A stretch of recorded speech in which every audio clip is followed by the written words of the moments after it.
Good morning, Rick. Good morning. Can you guys hear me? Yes. All right. I want to start off by reading some facts. Sacramento County spends 10 times more general fund dollars on the sheriff versus mental health. $12 per person on public health and $201 per person on sheriff. 70% of general funds on the criminal legal system and 5% on the health services.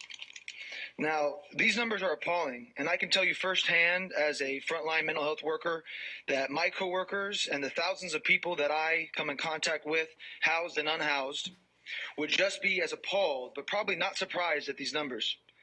I can also confidently say that the lack of funding for mental health and social services can be felt and seen in every staff I talk to from various organizations around the county. You can hear it in their voice, a tired, hopeless sound that feels familiar because I've felt it too.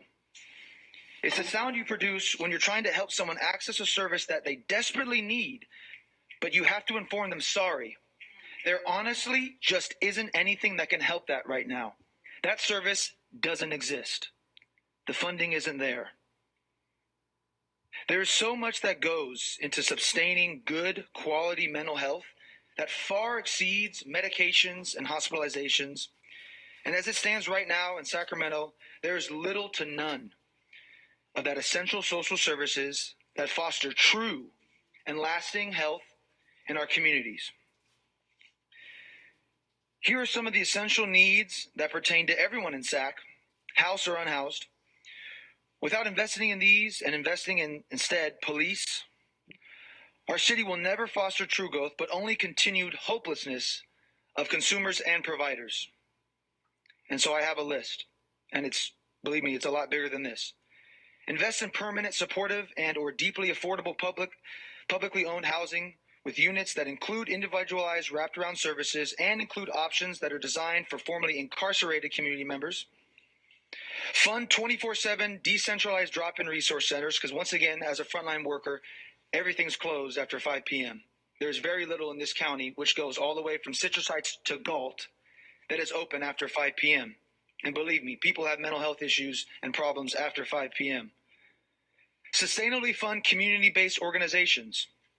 Fund and provide basic necessities such as items for personal hygiene and daily living needs.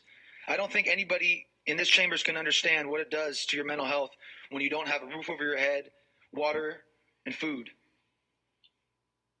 Increase county funding for public defense, focus on pre-conviction and plea. Finally, establish annual budget priorities that center community care needs over law enforcement and elite economic interests.